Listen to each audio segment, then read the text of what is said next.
जो छोटे लेवल वाले 1 से 5 तक के लेवल वाले हैं, उनकी सैलरी इतनी कम है कि बड़े बड़े शहरों में उनका परिवार का गुजारा, उनके उससे बच्चों को पढ़ाना खाना बहुत मुश्किल हो चुका है। जब भी वेतन आयोग आता है तो बड़े अधिकारी जो है, जो ऊंचे लेवल के हैं, वो फ़ायदा ले जाते हैं, नीचे कर्मचारी की सैलरी वहीं की वहीं रह जाती है। चलिए मैं आपको इंटरव्यू सुनाता हूँ, उसके बाद उसके ऊपर रिएक्शन दीजिएगा। नमस्कार दोस्तों, कैसे हैं आप? आशा करता हूं कि आप काफ़ी अच्छे होंगे। हमारे इस सरकारी कर्मचारी हब में आपका हार्दिक स्वागत है। तो जिस जवाब का इंतज़ार आप कर रहे थे, 1 करोड़ केंद्रीय कर्मचारी और पेंशन भोगी जिस जवाब का इंतज़ार कर रहे थे, वहां पर पंकज चौधरी जी ने सदन में 8 CPC के रिगार्डिंग वो जवाब दे दिया है। और इस जवाब को ये जवाब पहले से बहुत अलग है, ठीक है। इसमें आपके 8 CPC का फ्यूचर दिख रहा है और आपकी सैलरी 1 जुलाई 2027 से मिलने वाली है। और 1 से 5 लेवल के कर्मचारी हैं, उनकी सैलरी बहुत कम है, गुजारा करना बड़ा मुश्किल है। जो हाई लेवल वाले हैं वो वेतन आयोग का फ़ायदा ले जाते हैं, लेकिन जो निचले कर्मचारियों फ़ायदा नहीं ले पाते, इसलिए मर्ज़ के ऊपर एक बड़ा फ़ैसला यहाँ पर हुआ है। सारी इन्फॉर्मेशन बताऊँगा। अगर चैनल पे आप नए हैं, चैनल को ज़रूर सब्सक्राइब कर दें, साथ में आप घंटे का निशान दबा दें ताकि आने वाली वीडियो की नोटिफिकेशन आपको मिल सके, उसका फ़ायदा सबसे पहले आप ले पाएँ। जितने भी ऑर्डर दिखाऊंगा सब कुछ आपको हमारे व्हाट्सएप लिंक से मिल जाएगा। आपको व्हाट्सएप लिंक हर वीडियो के डिस्क्रिप्शन बॉक्स में मिल जाता है। चलिए इस वीडियो को स्टार्ट करते हैं। पहले आप हाइलाइट्स को बता देते हैं आपको मैं क्या यहाँ पर दिखाने वाला हूँ। देखिए, सेंट्रल एम्प्लॉयज़ को जिस जवाब का इंतज़ार था वो सदन में मिल चुका है। पंकज चौधरी जी ने 8 CPC के ऊपर बहुत बड़ा जवाब दिया है, इसको आपको मैं सुनाऊंगा। 1 से 5 लेवल वालों की सैलरी बहुत कम, गुजारा करना बड़ा मुश्किल, इसलिए लेवल मर्ज होंगे।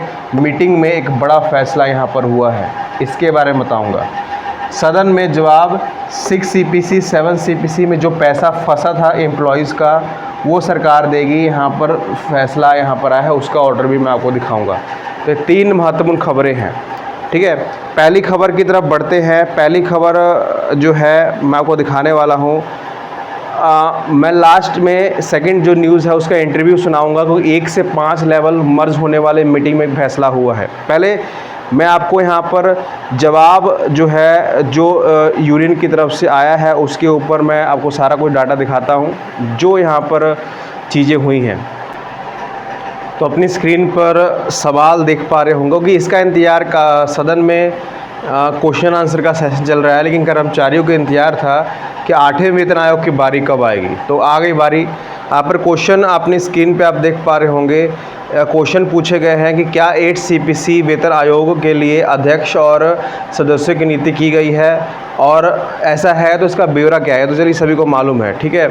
वेतन भत्तों, पेंशन और बढ़ोतरी में सरकार ने किन किन प्रमुख बातों का ध्यान दिया, इसके ऊपर जवाब दीजिए। और चलिए मेरे को आंसर पहले मैं आपको बताया था। ये तो क्वेश्चन जो है पहले पूछे गए थे, वही क्वेश्चन है इस बार भी पूछे गए हैं, ठीक है। आंसर यहाँ पर क्या, यहाँ पर सरकार की तरफ से आया है, उसको आपको देखना पड़ेगा, ठीक है। यहाँ पर देखिए, अपनी स्क्रीन पे आप देख पा रहे होंगे आंसर की लिस्ट है। इधर क्वेश्चंस थे, इधर आंसर हैं। देखिए यहाँ पर जवाब यहाँ पर दिया गया है कि सरकार ने अध्यक्ष और सदस्यों की नियुक्ति के साथ केंद्रीय वेतन आयोग का गठन दिनांक 3/11/2025 को कर दिया था, ठीक है। जो अपने गठन के 18 महीने के अंदर सरकार कर्मचारियों के वेतन बढ़ोतरी के लिए मुद्दों पर अपनी सिफारिशें प्रस्तुत करेगा, ठीक है। ये तो चलिए एक जवाब हो गया। दूसरा जवाब है कि 8वें वेतन आयोग की सिफारिशें जो संबंध में जो उन्हें 8वें वेतन आयोग में सिफारिशें जो मिली हैं, उसमें आपके अलाउंसेस, आपके भत्ते और आपकी सैलरी में संशोधन किया जाएगा। ये नया जवाब है, ठीक है। और इसमें पेंशनरों की बात भी की गई। पेंशनरों की सैलरी, कर्मचारियों की सैलरी, पेंशन और भत्तों में रिवीजन यहाँ पर होगा 8वें वेतन आयोग के तहत, ठीक है। अब ये तो जवाब वित्त मंत्री जी ने यहाँ पर सदन में दिया है। उसके बाद क्या हुआ है, उसके बाद देखिए मैं आपको एक इंटरव्यू सुनाने जा रहा हूँ, क्योंकि देखिए यहाँ पर आपको सभी को मालूम है कि सरकार ने दिल्ली में 7 और 10 तारीख को एक मीटिंग की गठन कर दिया है। कि उससे पहले लेकिन मीटिंग हुई है हमारे मंजीत जी की और यहाँ पर 8वें वेतन आयोग के अध्यक्षों के बीच में। और यहाँ पर बताया गया है कि हमारे जो नए वेतन आयोग वाले हैं, जो कि जो छोटे लेवल वाले 1 से 5 तक के लेवल वाले हैं, उनकी सैलरी इतनी कम है कि बड़े बड़े शहरों में उनका परिवार का गुजारा, उनके उससे बच्चों को पढ़ाना खाना बहुत मुश्किल हो चुका है। जब भी वेतन आयोग आता है तो बड़े अधिकारी जो है, जो ऊंचे लेवल के हैं, वो फ़ायदा ले जाते हैं, नीचे कर्मचारी की सैलरी वहीं की वहीं रह जाती है। चलिए मैं आपको इंटरव्यू सुनाता हूँ, उसके बाद उसके ऊपर रिएक्शन दीजिएगा। देखिए, हमने पहले भी कहा है कि जब भी फिटमेंट फैक्टर आया है पे मैट्रिक्स में, तो सर्वोच्च पदों पर बैठे हुए कर्मचारी और अधिकारियों को हमेशा बेनिफिट हुआ है।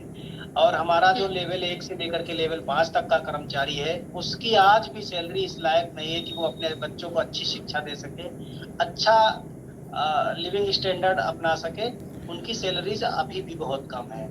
तो हम बार बार इस बात को कहते आए हैं, और आज मैं फिर आपके माध्यम से देश भर के कर्मचारियों के बीच में ये संदेश भेजना चाहता हूँ कि जो पहला पे लेवल है उसकी बेसिक सैलरी 70,000 के आसपास होनी ही चाहिए। ये बात मैं कह रहा हूँ, चाहे उसके लिए पे लेवल 1 और 2 को मर्ज करना पड़े या कोई नई उनको फिटमेंट फैक्टर बढ़ा के देना पड़े। भले ही बाकी के लोगों का फिटमेंट फैक्टर अपेक्षाकृत कम हो, लेकिन लेवल 1 से लेकर के लेवल 5 तक के कर्मचारियों को हाई फिटमेंट फैक्टर देने की जरूरत है। तो अपनी इंटरव्यू सुना, इंटरव्यू में साफ साफ कह दिया गया है कि कुछ भी करना पड़े 1 से 5 लेवल मर्ज क्यों ना करना पड़े, 1 से 2 लेवल को मर्ज क्यों ना करना पड़े, लेकिन 1 से 5 लेवल वालों की सैलरी बढ़नी चाहिए, क्योंकि वो मेन जड़ हैं, केंद्रीय कर्मचारी मेन जड़ हैं। अगर उनकी सैलरी कम रह जाती है तो वेतन आयोग का कोई फ़ायदा यहाँ पर नहीं है। ये जवाब जो है बहुत कुछ आप बताता है और बहुत कुछ पेश करता है। ठीक है, इसके बारे में आपका क्या कहना है, आप ज़रूर यहाँ पर अपने सुझाव कमेंट सेक्शन में बताइएगा। चलिए अगली खबर की तरफ बढ़ते हैं। अगली खबर जो है यहाँ पर जो लिखा गया है, सदन में 6 CPC और 7 CPC का जो पैसा सरकार देने वाली है, वो क्या खबर है। अपनी स्क्रीन पे आप देख पा रहे होंगे 23 तारीख को क्वेश्चन आंसर का सेशन चल रहा था। उसमें कुछ क्वेश्चन आंसर पूछे गए थे, क्योंकि इसका इंतजार भी केंद्रीय कर्मचारी कर रहे थे जो 2008 के अराउंड ज्वाइन है। जो देखिए अपनी स्क्रीन पे आप देख पा रहे होंगे, संजय सिंह जी ने क्वेश्चन किया था, क्या छठे केंद्रीय वेतन आयोग 7 CPC के तहत वर्ष 2006 से 8 की अवधि के दौरान सेवानिवृत्त हुए केंद्रीय कर्मचारी के सिविल कर्मचारियों के संशोधित सुनिश्चित कैरियर प्रगति योजना का लाभ नहीं दिया गया है, और यदि हाँ तो इसका कारण क्या है। ठीक है, ये आपको क्वेश्चन पूछा गया था।